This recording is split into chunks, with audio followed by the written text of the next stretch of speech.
What if I told you that this year's Chicago Marathon isn't just about running? It's about politics, pressure, and pride. Because behind every step of those 50,000 runners lies a story of record-breaking ambition, cultural tension, and a city trying to prove that unity still matters. This is the 47th annual Bank of America Chicago Marathon, held on October 12, 2025. Over 50,000 athletes from more than 100 countries are running through the streets of Chicago today. It's one of the 6 world marathon majors, known for its flat, fast course, a perfect stage for world records and redemption arcs. But this year, the marathon isn't just another race. It's shaping up to be one of the most emotionally charged and socially significant events in recent memory. Let's start with the front of the pack, the elites. Kenya's John Korir returns as the defending champion after winning last year in a stunning 2 hours, 2 minutes, and 44 seconds, one of the fastest times ever recorded on U.S. soil. Korir also dominated the 2025 Boston Marathon earlier this year, proving he's at the peak of his career. Right behind him, Uganda's Jacob Kiplimo is entering the Chicago Marathon with something to prove. He's a rising star in long-distance running, having clocked a 2:03 in London. Chicago's flat course could be his ticket to glory. And from the U.S., all eyes are on Conor Mantz. He's chasing the elusive American marathon record of 2 hours, 5 minutes, and 38 seconds. If conditions stay cool and the pace groups line up right, this could be the day he makes history.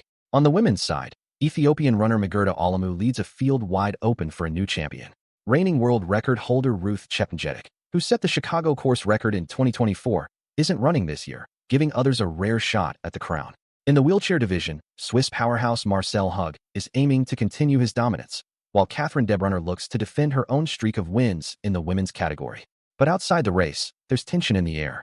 In the weeks leading up to the marathon, Chicago saw a wave of fear and anger after reports of increased immigration and customs enforcement activity across the city. Rumors began circulating online that ICE might conduct operations near the marathon route. Officials denied it, but that didn't stop the anxiety.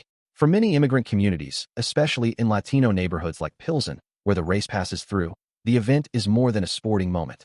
It's a test of safety, belonging, and visibility.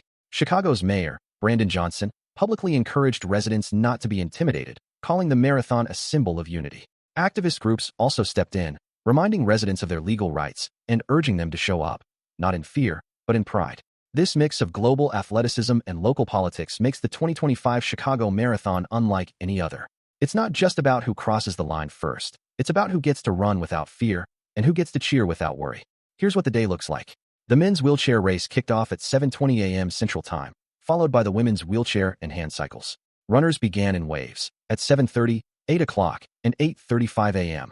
The marathon route winds through 29 neighborhoods, from Grant Park to the Loop, Lincoln Park, Wrigleyville, Chinatown, Pilsen, and back downtown for the grand finish at Columbus Drive. Spectators are lining the sidewalks, cheering runners through some of Chicago's most iconic spots. And yes, the street closures are massive. Roads will stay closed until around 4:30 p.m., so for Chicago residents, patience is key today. NBC Chicago is streaming the event live, and fans across the world can track their favorite runners through the official marathon app, which gives real-time updates on pace, position, and progress. Beyond the medals and finish times, this marathon carries a deeper meaning. For runners like Korir and Kiplimo, it's a chance to etch their names into history.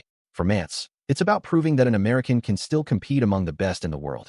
But for Chicago, a city still grappling with inequality, protests, and community distrust, this race is a rare moment where everyone moves in the same direction, literally and symbolically. Every cheer, every flag, every finisher represents more than endurance. It's about resilience, diversity, and identity. When you look at the thousands of people pushing through pain, sweat, and exhaustion, you start to realize something. This isn't just 26.2 miles. It's a reflection of human will. The 2025 Chicago Marathon might not just break records, it might break barriers. Who wins? We'll find out soon. But maybe the real victory is seeing 50,000 people from over 100 countries running through one city, proving that no matter how divided the world feels, we can still move forward together. If you're watching the race, drop your predictions below. Who's taking the title this year? And if you enjoyed this breakdown, make sure to like, subscribe, and stay tuned for the post-race highlights, where we'll talk about who made history and who shocked the world. Because this year, Chicago didn't just host a marathon. It hosted a movement.